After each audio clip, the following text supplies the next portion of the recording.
말씀은 신약성경 요한복음 4장의 말씀입니다.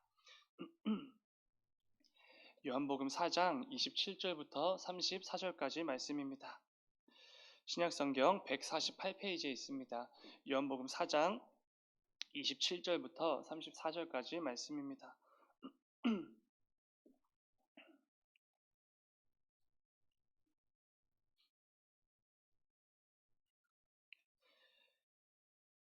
다 찾으신 줄 믿고 우리 한 절씩 교독하고 마지막 34절은 함께 읽겠습니다. 제가 먼저 읽겠습니다. 이때에 제자들이 돌아와서 예수께서 여자와 말씀하시는 것을 이상히 여겼으나 무엇을 구하시나이까 어찌하여 그와 말씀하시나이까 묻는 자가 없더라.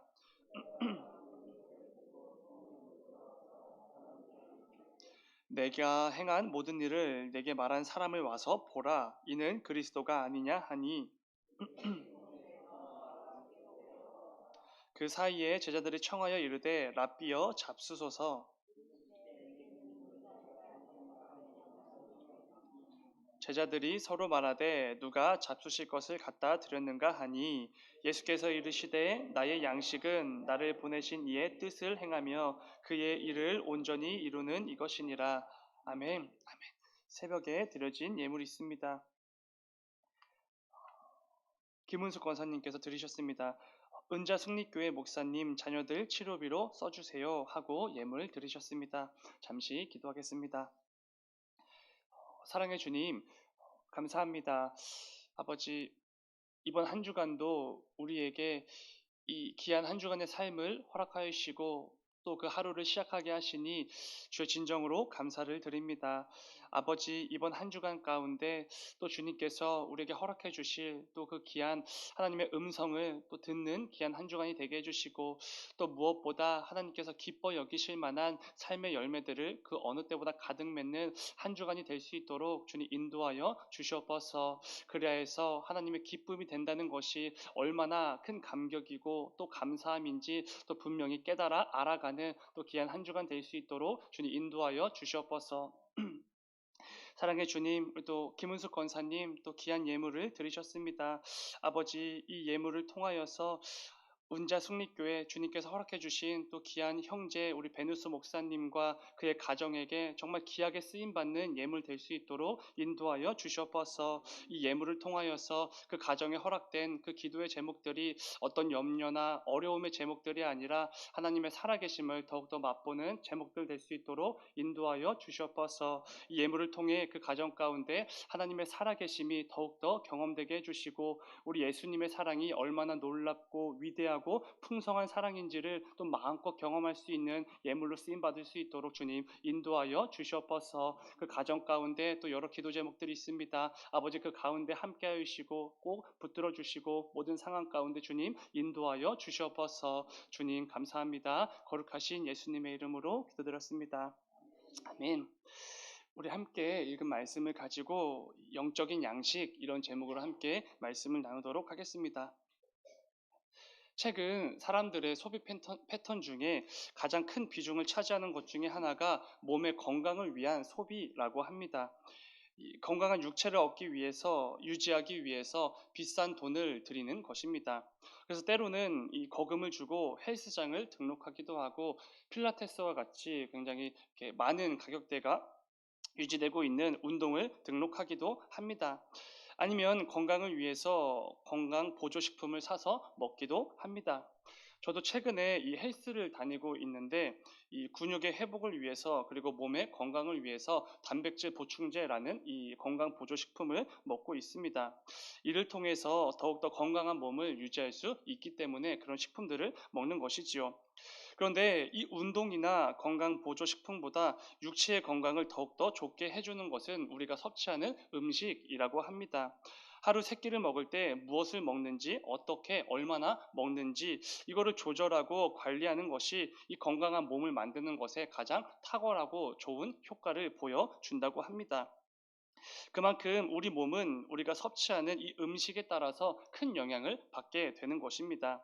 만일 우리 몸이 필요로 하는 영양소를 그 음식을 통해 섭취하지 못한다면은 우리 몸은 당연히 제 기능을 할 수가 없는 것이고 제대로 에너지를 발산할 수도 없을 것입니다. 그런데 중요한 것은 우리 성도들에게는 이 육체의 건강을 위한 육의 양식도 매우 중요하지만 그 육의 양식보다 더욱더 중요한 양식이 있다는 것입니다. 무엇이겠습니까? 오늘 말씀의 제목처럼 영적인 양식입니다. 이 땅을 살아갈 때에 이 육체를 위한 양식은 반드시 있어야만 합니다. 없어서는 안 되는 것이지요. 그런데 사실 우리 성도들에게는 이 육의 양식보다 중요한 영의 양식이 반드시 있어야만 한다는 것입니다. 우리 성도는 이 세상과는 다르게 육의 양식으로만 살아갈 수 있는 자들이 아니기 때문이지요. 그리고 이것은 오늘 말씀을 통해 우리 주님께서도 분명하게 가르쳐 주고 계십니다. 이 새벽에는 오늘 본문을 통해 우리에게 꼭 필요하고 우리가 반드시 챙겨야만 하는 영의 양식에 대해서 함께 나누어 보려고 합니다. 오늘 본문은 우리가 잘 알고 있는 사마리아 여인과 예수님께서 대화를 하셨던 그 본문이 담긴 말씀입니다.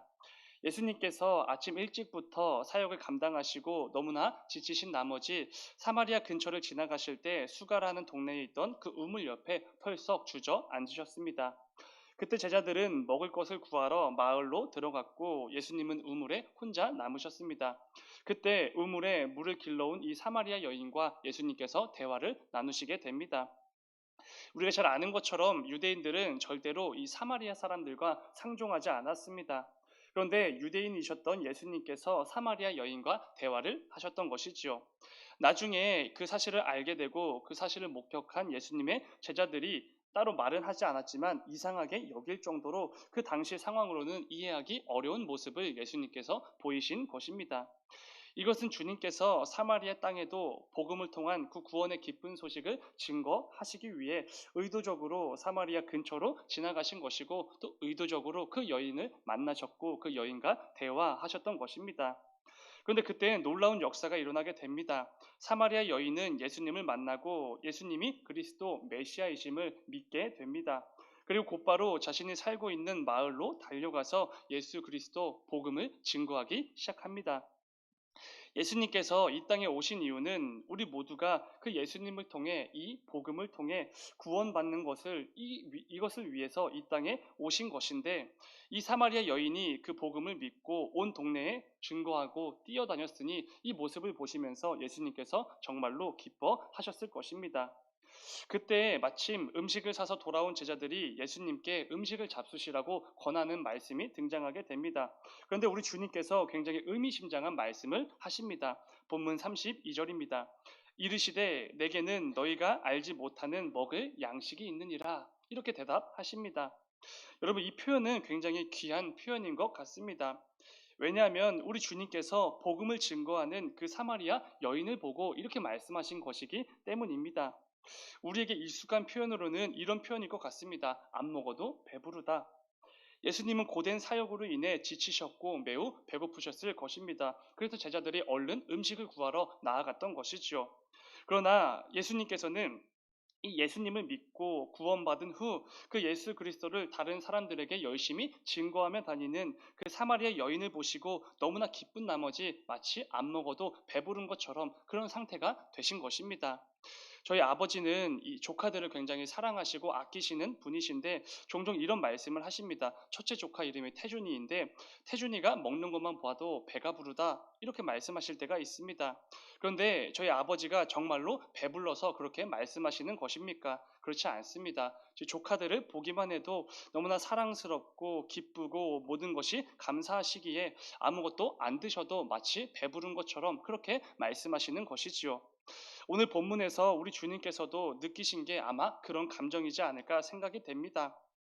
하나님께서 예수 그리스도를 통해 온 세상을 구원하시기 위해 그 거대한 계획을 세워두셨는데 이 사마리아 여인이 그 하나님의 계획에 동참하여서 예수 그리스도의 복음을 온 동네에 증거하며 뛰어다니고 있으니 우리 주님께서 그 모습을 보시고 얼마나 사랑스럽고 기뻐 여기셨겠습니까? 그렇기에 우리 주님께서는 제자들에게 이렇게 말씀하시는 것이지요. 나에게는 너희가 모르는 먹을 양식이 있다. 그 양식은 당연히 우리의 육을 위한 양식이 아니었습니다. 떡이나 고기와 같은 육의 양식이 아니라 영의 양식을 말씀하신 것이지요. 그런데 안타깝게도 제자들은 주님께서 말씀하신 이 영의 양식에 대해서 전혀 깨닫지 못했던 것 같습니다. 그래서 이렇게 반응합니다. 이어지는 33절. 제자들이 서로 말하되 누가 잡수실 것을 갖다 드렸는가 하니 이렇게 반응을 합니다. 예수님께서 말씀하고 계시는, 그러니까 우리에게 반드시 있어야만 하는 그 영의 양식에 대해서 전혀 모르고 여전히 오직 육의 양식에만 관심이 있고 육의 양식만 알고 있다는 것을 분명히 알게 됩니다. 중요한 것은 우리 역시 오늘 말씀에서 등장하는 이 제자들과 같이 살아가고 생각할 때가 정말로 많다는 것입니다. 우리 주님께서는 영의 양식에 대해서 계속해서 말씀해 주시고 가르쳐 주시지만 우리는 여전히 이 육의 양식에만 관심이 있는 것입니다. 여전히 늘 세상의 것에만 관심이 있는 것이지요. 가장 중요한 영의 양식은 별로 중요하게 여기지 않을 때가 정말로 많이 있습니다. 깊은 관심을 갖지도 않습니다. 오히려 이 세상의 필요와 세상의 가치와 그 기준들에만 늘 집중하고 그것에만 열심을 다해 살아가는 것이지요. 그런 우리들에게 오늘 말씀을 통해 주님께서 분명히 가르쳐 주십니다. 너희들에게 꼭 필요한 것은, 너희에게 진짜 중요한 것은 영의 양식이다. 이렇게 말씀하시는 것입니다. 예수님께서 공생의 사역을 앞두시고 사단에게 시험을 받으실 때 그 상황을 통해서 우리 모두에게 분명한 사실을 가르쳐 주신 적이 있습니다. 마태복음 4장 4절입니다. 제가 읽겠습니다. 예수께서 대답하여 이르시되 기록되었으되 사람이 떡으로만 살 것이 아니요 하나님의 입으로부터 나오는 모든 말씀으로 살 것이라 하였느니라 하시니. 아멘. 너무나 유명한 말씀이지요. 그렇습니다, 여러분. 우리 사람은 살려면 당연히 떡이 필요합니다. 없으면 죽게 되지요. 그런데 그렇다고 해서 떡으로만 사는 것은 절대로 아니라는 것입니다. 우리에게는 하나님의 말씀을 통해 주어지는 이 영의 양식도 반드시 있어야만 하는 것이지요. 떡과 고기를 아무리 배 터지게 먹는다고 해도 우리의 영혼까지 살찌울 순 없는 것입니다. 우리의 영이 건강하게 유지가 되고 우리의 영혼이 제 기능을 발휘하기 위해선 반드시 영혼의 건강을 위한 영의 양식이 있어야만 하는 것입니다. 수많은 사람들이 엄청난 재물과 이 만족들을 소유하고도 참된 기쁨을 누리지 못합니다. 참된 평안이 무엇인지 도무지 알지를 못하지요. 왜 그렇겠습니까? 이 육의 양식으로 절대로 채울 수 없는 영적인 갈급함이 우리 모두에게는 있기 때문에 그렇습니다. 그렇다면 여러분, 이 부분이 우리에겐 너무나 중요할 것입니다.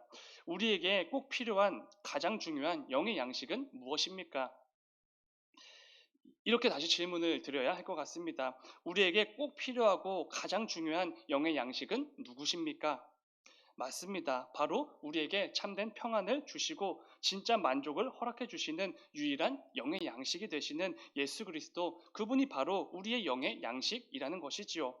요한복음 6장 35절을 보면은 우리 주님께서 이렇게 말씀해 주셨습니다. 예수께서 이르시되 나는 생명의 떡이니 내게 오는 자는 결코 줄이지 아니할 터이요 나를 믿는 자는 영원히 목마르지 아니하리라. 아멘. 그렇습니다. 이 생명의 떡 그 자체이신 우리 주님만이 우리에게 참된 평안과 만족과 기쁨을 주시는 영적인 양식이 되시는 분이십니다. 그렇게 우리가 이 땅을 살아가는 동안에 행복이 무엇인지를 알기를 원한다면, 참된 기쁨으로 가득한 삶을 살기를 원한다면 우리는 이 세상의 것을 구하고 이 세상의 것을 얻기 위해 노력하는 것은 잘못된 수고를 하고 있는 것입니다. 왜냐하면 우리에게 영원한 행복과 참된 기쁨을 주실 수 있는 분은 오직 우리의 생명의 떡이 되시는 예수님 한 분밖에 안 계시기 때문에 그렇습니다. 사랑하는 여러분, 이 육의 양식은 아무리 배가 터지도록 먹는다고 해도 그 만족감, 그 포만감은 일시적입니다. 반드시 다시 허기지는 순간이 돌아오지요. 이것은 하나님께서 우리에게 허락해 주신 어떤 이 몸의 질서일 것입니다. 그러나 우리의 영의 양식이 되시는 그 생명의 떡 그 자체이신 예수님을 통해서 우리는 절대로 다시는 줄이지 않을 수 있게 됩니다. 절대로 다시 목마를 필요도 없게 되는 것이지요. 부디 오늘 말씀을 기억하시면서 이 땅을 살아가는 동안에 이 세상은 절대로 줄 수도 없고 알 수도 없는 그 영원한 양식을 먹고 누림으로 늘 참된 평안과 기쁨과 만족을 누리는 우리 모두가 되기를 주님의 이름으로 축원을 드립니다. 말씀 맺도록 하겠습니다. 사랑하는 여러분, 이 세상 사람들은 배부르기 위해 또 만족과 행복과 기쁨을 위해서 재물을 쌓습니다. 돈도 쌓고 부동산도 쌓고 인기와 명예와 인정도 쌓기 위해 애를 쓰고 있습니다. 왜냐하면 이러한 것들로 참된 만족과 행복을 누릴 수 있다고 믿기 때문에 그렇지요. 그러나 정말로 그렇습니까? 실상은 그렇지 않습니다. 계시록 3장에 나오는 라오디게아 교회의 경우를 생각해 보시기 바랍니다. 아무리 교회가 부유하고 재정도 넉넉하고 교인 수도 많다고 해도 그게 중요한 게 아닙니다. 계시록 3장 17절을 보면은 우리 주님께서 이렇게 말씀하십니다. 네가 말하기를 나는 부자라 부요하여 부족한 것이 없다 하나 네 곤고한 것과 가련한 것과 가난한 것과 눈먼 것과 벌거벗은 것을 알지 못하는도다. 아멘. 라우디게아 교회 자신들이 보기에 이 스스로가 굉장히 부자처럼 여겨졌던 것입니다. 너무나 부유해서 하나도 부족한 것이 없는 것처럼 스스로 느끼고 있었던 것이지요. 그런데 실상은 그렇지 않았습니다. 우리 주님이 보시기엔 부족한 것들, 가난한 것들 투성이었습니다. 세상의 가치와 기준으로 볼 때는 비록 부유하고 모든 것이 넉넉해 보였지만 우리 주님의 눈에는 온통 비참한 것들 투성이었고 불쌍하고 가난하고 눈멀고 벌거벗은 것 투성이였다는 것입니다. 왜 그렇습니까? 그들에게는 이 세상이 그렇게 좋아하고 열광하는 육의 양식은 정말로 넘쳐났지만 정작 중요한 영의 양식 예수 그리스도가 없었기 때문에 그렇습니다. 사랑하는 여러분, 우리는 예수 그리스도가 없으면 제대로 살 수가 없고 힘도 나지 않고 아무런 평안도 기쁨도 누릴 수 없는 존재라는 것을 분명히 기억하셔야 합니다. 오늘 말씀을 기억하시고 새로 시작된 이번 한 주간의 삶 속에서도 우리의 영의 양식이 되시는 그 주님을 통해 참된 평안과 기쁨과 만족을 마음껏 누리는 우리 모두가 되기를 주님의 이름으로 축원을 드립니다. 잠시 기도하겠습니다. 사랑의 주님, 아버지 또 한 주간의 삶으로 나아갑니다. 그런데 아버지 그 삶 가운데 그냥 나아가지 않게 하시고 우리의 참된 영의 양식이 되시고 우리의 그 영혼의 갈급함, 우리의 진짜 갈급함을 해결해 주시고 또 다시는 배고프지 않게 하시고 목마르지 않게 하시는 그 예수님을 붙들고 나아가게 하시니 주여 진정으로 감사를 드립니다. 아버지 우리가 이 영의 양식이 넉넉하다고 하여서 마치 그것이 진짜 부유한 것처럼 모든 것이 만족한 것처럼 착각하고 살아가는 것이 아니라 우리에게 참된 평안과 만족과 기쁨을 주실 수 있는 우리의 생명의 떡이 되시는 그 예수님을 늘 붙들고 의지하며 나아가는 우리 모두가 될 수 있도록 주님 인도하여 주시옵소서. 이를 통해서 이 세상은 알 수도 없고 절대로 줄 수 없는 참된 평안과 기쁨으로 가득한 한 주간이 다 될 수 있도록 주님 인도하여 주시옵소서. 주님 감사합니다. 거룩하신 예수님의 이름으로 기도드렸습니다. 아멘.